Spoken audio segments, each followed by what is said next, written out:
नमस्ते दोस्तों, मेरे चैनल में आप सबका स्वागत है। आज हम श्री साई सच्चरित्र का अध्याय 9 आरंभ करेंगे। इस कथा में विदा होते समय बाबा की आज्ञा का पालन और अवज्ञा करने के परिणामों का कुछ उदाहरण इस अध्याय में दिया गया है और भिक्षावृत्ति और उसकी आवश्यकता, भक्तों के अनुभव। गत अध्याय में अंत में केवल इतना ही संकेत किया गया था कि लौटते समय जिन्होंने बाबा के आदेशों का पालन किया वे सकुशल घर लौटे और जिन्होंने अवज्ञा की उन्हें दुर्घटनाओं का सामना करना पड़ा था। इस अध्याय में यह कथन अन्य पुष्टिकारक घटनाओं और अन्य विषयों के साथ विस्तार पूर्वक समझाया जाएगा। शिरडी यात्रा की विशेषता। शिरडी यात्रा की एक विशेषता यह थी कि बाबा की आज्ञा के बिना कोई भी शिरडी से प्रस्थान नहीं कर सकता था और यदि किसी ने किया भी तो मानो उसको अनेक कष्टों का निमंत्रण दे दिया था। परंतु यदि किसी को शिरडी छोड़ने की आज्ञा हुई तो फिर वहाँ उसका ठहरना नहीं हो सकता था।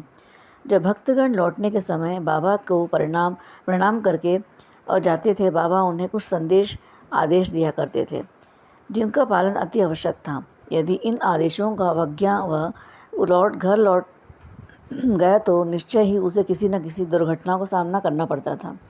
ऐसे ही कुछ उदाहरण यहाँ दिए गए हैं। तात्या कोते की पाटिल। एक समय तात्या कोते पाटिल तांगे में बैठकर कोपर गांव में बाजार में जा रहे थे। वे शीघ्र से मस्जिद में आए, बाबा को नमन किया और कहा कि मैं कोपर गांव के लिए बाजार को जा रहा हूं। बाबा ने कहा, शीघ्रता ना करो, थोड़ा ठहरो, बाजार जाने का विचार छोड़ दो और गांव के बाहर ना जाओ। उनकी उतावली को देखकर बाबा ने कहा, अच्छा, कम से कम श्यामा को तो साथ लेते जाओ। बाबा की आज्ञा की अवहेलना कर उन्होंने तुरंत तांगा आगे बढ़ा दिया। तांगे को 2 घोड़ों में से एक घोड़ा, जिसका मूल्य लगभग 300 रुपया था, अति चंचल और द्रुतगामी था।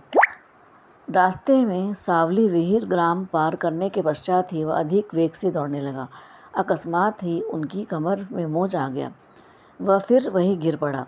यद्यपि तात्या को अधिक चोट तो नहीं आई, परंतु उन्हें अपनी साई माँ के आदर्शों का स्मृति अवश्य हो आई।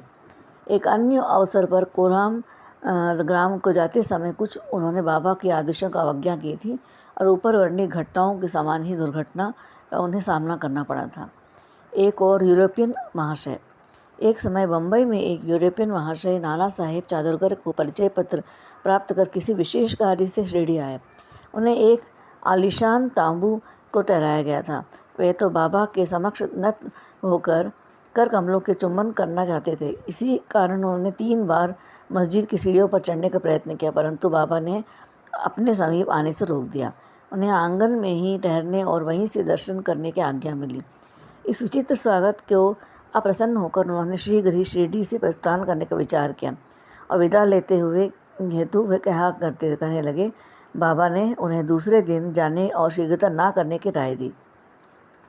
अन्य भक्तों ने भी उनके बाबा का आदेश का पालन करने की प्रार्थना की, परंतु वे सब की उपेक्षा कर तांगे को बैठाकर रवाना हो गए। कुछ दूर तक तो वे घोड़े में ठीक ठाक चलते गए, परंतु सावली विहेर नामक गांव पर पार करने पर बाईसाइकिल सामने आई और जिसके देखकर घोड़े भयभीत हो गए और द्रुत गति से दौड़ने लगे। फलस्वरूप तांगा उलट गया और महाशय जी नीचे लुढ़क गए। कुछ दूर तक तांगे के साथ साथ घसीटते चले गए। लोगों ने तुरंत ही दौड़कर उन्हें बचा लिया, परंतु चोट अधिक आने के कारण उन्हें कोपर गांव के अस्पताल में शरण लेनी पड़ी। इस घटना के भक्तों ने शिक्षा ग्रहण की कि बाबा के आदेशों की अवहेलना करते हैं उन्हें किसी न किसी प्रकार की दुर्घटना का शिकार होना ही पड़ता है, और जो आज्ञा का पालन करते हैं वे सकुशल और सुखपूर्वक घर पहुंच जाते हैं। भिक्षावृत्ति की आवश्यकता। अब हम भिक्षावृत्ति के प्रश्न पर विचार करेंगे। संभव है कुछ लोगों के मन में संदेश उत्पन्न हो कि जब बाबा इतने श्रेष्ठ पुरुष थे तो फिर उन्होंने आजीवन भिक्षावृत्ति पर ही क्यों निर्वाह किया। इस प्रश्न को 2 दृष्टिकोण समक्ष रखकर हल किया जा सकता है। पहला दृष्टिकोण, भिक्षावृत्ति पर निर्वाह करने का कौन अधिकारी है।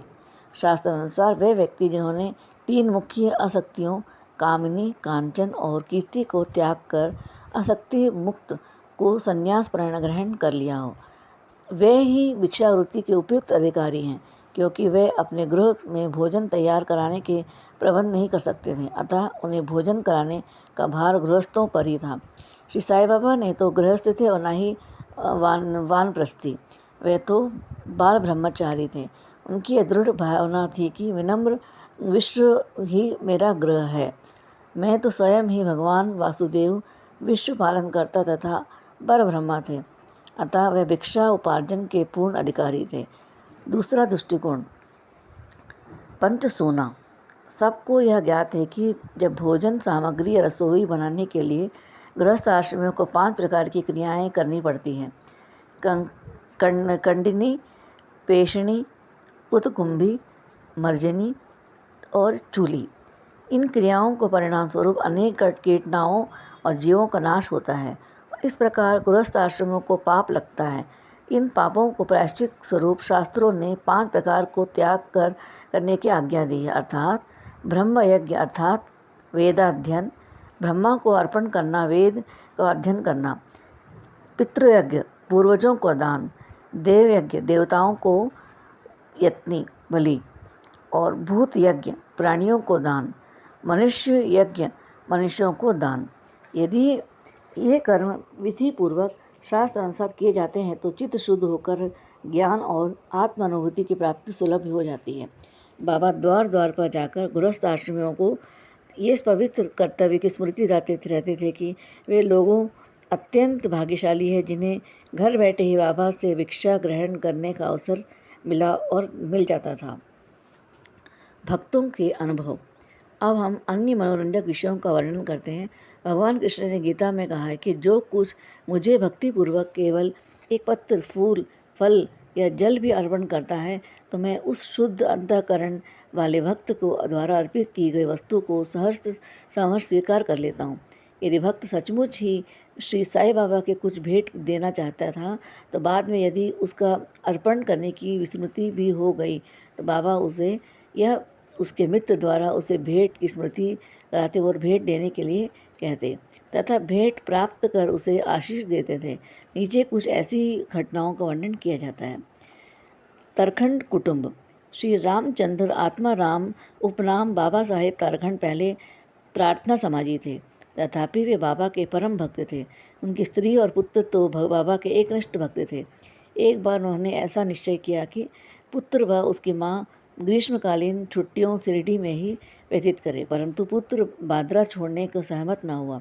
उसे भय था कि बाबा का पूजन कर वे विधि पूर्वक न हो सकेगा, क्योंकि पिताजी प्रार्थना सामजी थे और संभव है कि वे श्री साईं बाबा के पूजन आदि में उचित ध्यान न रख कर सके। परंतु पिता के आश्वासन देने पर कि पूजन यथाविधि ही होती रहेगी, माँ और पुत्र ने एक शुक्रवार की रात्रि में शिरडी को प्रस्थान कर दिया। दूसरे दिन शनिवार को श्रीमान तरखंड ब्रह्मा मुहूर्त में उठे और सनादि कर पूजन प्रारंभ करने के पूर्व बाबा के समक्ष साष्टांग दंडवत करते हुए बोले, हे बाबा, मैं ठीक वैसा ही आपका पूजन करता रहूँगा जैसा कि मेरा पुत्र करता रहा है, परंतु कृपा कर इसे शारीरिक परिश्रम तक ही सीमित ना रखना। ऐसा कहकर उन्होंने पूजन आरंभ किया और मिश्री का नैवेद्य अर्पित किया, जो दोपहर को भोजन के समय प्रसाद के रूप में वितरित कर दिया गया। उस दिन की संध्या तक अगला दिन इतवार के भी निर्विघ्न व्यतीत हो गया। सोमवार के दिन उन्हें ऑफिस जाना था, परंतु वह दिन में निर्विघ्न निकल गया। श्री तारखंड ने इस प्रकार अपने जीवन में कभी पूजा न की थी। उन्हें हृदय में अति संतोष हुआ कि पुत्र को दिए गए वचनानुसार पूजा यथाक्रम संतोषपूर्वक चल रही है। अगले दिन मंगलवार को सदैव की भांति उन्होंने पूजा की और ऑफिस को चले गए। दोपहर को घर लौटते जब वे भोजन को बैठे तो थाली में प्रसाद न देकर उन्होंने अपने रसोइयों को इस प्रकार संबंध में प्रश्न किया। उसने बतलाया कि आज विस्मृतिवश में नैवेद्य अर्पण करना भूल गए हैं। यह सुनकर वे तुरंत अपने आसन से उठे और बाबा को दंडवत कर क्षमा याचना करने लगे तथा बाबा से उचित पथ प्रदर्शन कर अपने पूजन को केवल शारीरिक परिश्रम तक सीमित रखने के लिए उल्लासना देने लगे। उन्होंने संपूर्ण घटना का विवरण अपने पुत्र को पत्र में द्वारा सूचित किया और उसने प्रार्थना की कि वह पत्र बाबा के श्री चरणों पर रखकर उनसे कहना कि वह इस अपराध के लिए क्षमा प्रार्थी है। यह घटना बादरा के लगभग दोपहर को हुई थी। उसी समय शिरडी में जब दोपहर की आरती प्रारंभ होने ही वाली थी, बाबा ने श्री तारखंड से कहा, माँ, मैं कुछ भोजन पाने के विचार से तुम्हारे घर बादरा गया था। द्वार पर ताला लगा देखकर मैंने कैसी तरह प्रकार गृह में प्रवेश किया, परंतु वहाँ देखा कि भाऊ मेरे लिए कुछ भी खाने को नहीं रख गए हैं। अतः आज मैं भूखा ही लौट आया हूँ। किसी को भी बाबा के वचनों का अभिप्राय समझ में नहीं आया, परंतु उनका पुत्र जो समीप ही खड़ा था सब कुछ समझ गया कि बादरा में पूजन में कुछ भी त्रुटि हो गई है। इसलिए वह बाबा को लौटने की अनुमति मांगने लगा, परंतु बाबा ने आज्ञा ना दी और वहीं पूजन करने का आदेश दिया। उनके पुत्र ने शिरडी में जो कुछ हुआ उसे पत्र पर लिखा और कर पिता को भेजा। भविष्य में पूजन में सावधानी बरतने के लिए विनती की। दोनों पत्र डाक द्वारा दूसरे दिन दोनों पक्षों को मिले। क्या यह घटना आश्चर्यपूर्ण नहीं है? श्रीमती तारखंड। एक समय श्रीमती तरखंड ने 3 वस्तुएं अर्थात भरित काचरिया पेड़ा बाबा के लिए भेजी। बाबा ने उन्हें किस प्रकार स्वीकार किया, अब इसे हम देखेंगे। बादरा के श्री रघुवीर भास्कर पुरंदरे बाबा को परम भक्त थे। एक समय में शिरडी को जा रहे थे। श्रीमती तारखंड ने श्रीमती पुरंदरे को 2 बैगन दिए और उनसे प्रार्थना की कि शिरडी पहुंचने पर वे एक बैगन का भुर्ता और दूसरे का काचरिया बनाकर बाबा को भेंट कर दें। शिरडी पहुंचने पर श्रीमती पुरंदरे भुर्ता लेकर मस्जिद को गई। बाबा उसी समय भोजन को बैठे ही थे। बाबा को यह भुर्ता बड़ा स्वादिष्ट प्रतीत हुआ, इस कारण उन्होंने थोड़ा थोड़ा कर सभी को वितरित किया। इसके पश्चात ही बाबा ने काचरिया लाने को कहा। राधा कृष्ण भाई के पास संदेश भेजा गया कि बाबा काचरिया मांग रहे हैं। वे बड़े असमंजस में पड़ गए कि अब क्या करना चाहिए। बैगन की तो अभी ऋतु भी नहीं है। अब समस्या उत्पन्न हुई कि बैगन किस प्रकार उपलब्ध हो। जब इस बात का पता लगाया गया कि भुर्ता लाया कौन है, तब अज्ञात हुआ कि बैगन श्रीमती पुरंदरे लाई थी तथा उन्हें ही काचरिया बनाने का कार्य सौंपा गया। तब प्रत्येक की बाबा के इस पूछताछ पर अभिप्राय निर्दित हो गया। सबको बाबा की सर्वज्ञता का महान आश्चर्य हुआ। दिसंबर सन 1915 में श्री गोविंद बालाराम मानकर शिरडी जाकर वहाँ अपने पिता के अन्येष्टि क्रिया करने चाहते थे, परंतु प्रस्थान करने पूर्व श्रीमती तारखंड से मिलने आए। श्रीमती तारखंड बाबा के लिए कुछ भेंट शिरडी भेजना चाहती थी। उन्होंने पूरा घर छान मारा, परंतु केवल एक पेड़े के अतिरिक्त कुछ ना मिला और वह पेड़ा भी अर्पित नैवेद्य का था। बालक गोविंद ऐसी परिस्थिति देखकर रोने लगा, परंतु फिर भी अति प्रेम के कारण वही पेड़ा बाबा के लिए भेज दिया। उन्होंने पूर्ण विश्वास था कि बाबा उसे अवश्य स्वीकार कर लेंगे। शिरडी पहुँचने पर गोविंद मानकर बाबा के दर्शनार्थ गए, परंतु वहाँ पेड़ा ले जाना भूल गए। बाबा यह सब कुछ चुपचाप देखते रहे, परंतु जब वह पुनः संध्या समय बिना पेड़ा लिए हुए वहाँ पहुँचा तो फिर बाबा शांत ना रह सके और उन्होंने पूछा कि तुम मेरे लिए क्या लाए हो? उत्तर मिला, कुछ नहीं। बाबा ने पुनः प्रश्न किया। उसने वही उपयुक्त उत्तर फिर दोहरा दिया। अब बाबा के स्पष्ट शब्दों में पूछा, क्या तुम्हें माँ ने चलते समय कुछ मिठाई नहीं दी थी? अब उसे स्मृति हो आई और बहुत ही लज्जित हुआ और वह बाबा के क्षमा याचना करने लगा। वह दौड़कर शीघ्र ही वापस गया और पेड़ा लाकर बाबा के सम्मुख रख दिया। बाबा ने तुरंत ही वह पेड़ा खा लिया। इस प्रकार श्रीमती तारखंड की भेंट बाबा के स्वीकार की और भक्त मुझ पर विश्वास करता है, इसलिए मैं भी स्वीकार कर लेता हूँ। यह भागवत वचन सिद्ध हुआ। बाबा का संतोषपूर्वक भोजन। एक समय श्रीमती तारखंड शिरडी आई हुई थी। दोपहर का भोजन प्रातः तैयार हो चुका था और गलियों परोसी जा रही थी। उसी समय वहाँ एक भूखा कुत्ता आया और भौंकने लगा। श्रीमती तारखंड तुरंत उठी और उन्होंने रोटी के कुछ टुकड़े कुत्ते को डाल दिया। कुत्ता बड़ी रुचि के साथ उसे खा गया। संध्या के समय जब वह मस्जिद में जाकर बैठी ही तो बाबा ने उनसे कहा, माँ, आज तुमने बड़े प्रेम से मुझे खिलाया। मेरी भूखी आत्मा को बड़ी संतावना मिली है। सदैव ऐसा ही करती रहो, तुम्हें कभी ना कभी इसका उत्तम फल अवश्य प्राप्त होगा। इस मस्जिद में बैठकर मैं कभी असत्य नहीं बोलूँगा। सदैव मुझ पर ऐसा ही अनुग्रह करती रहो। पहले भूखों को भोजन कराओ, बाद में तुम भोजन किया करो। इसे अच्छी तरह से ध्यान में रखो। बाबा के शब्दों का अर्थ उनकी समझ में ना आया, इसलिए उन्होंने प्रश्न किया, भला मैं किस प्रकार भोजन करा सकती हूँ? मैं तो स्वयं दूसरों पर निर्भर हूँ और उन्हें दाम देकर भोजन प्राप्त करती हूँ। बाबा कहने लगे, उस रोटी का ग्रहण कर मेरा हृदय तृप्त हो गया है और अभी तक मुझे डकारें आ रही है। भोजन करने से पूर्व तुमने जो कुत्ता देखा था और जिसे तुमने रोटी का टुकड़ा दिया था, वह यथार्थ में मेरा ही स्वरूप था। और इसी प्रकार अन्य प्राणी, बिल्लियाँ, सूअर, मक्खियाँ आदि, गाय आदि वह भी मेरे ही स्वरूप हैं। मैं ही उनके आकारों में डोल रहा हूँ। जो इन सब प्राणियों को मेरा दर्शन करता है और मुझे अत्यंत प्रिय है, इसलिए द्वैत या भेदभाव भूलकर तुम मेरी सेवा किया करो। यह अमृत तुल्य उद्देश्य को ग्रहण कर विद्रवित हो गई और उनकी आंखों से अश्रुधारा बहने लगी। गला रुंध गया और उनका हर्ष का पारावार ना रहा। शिक्षा।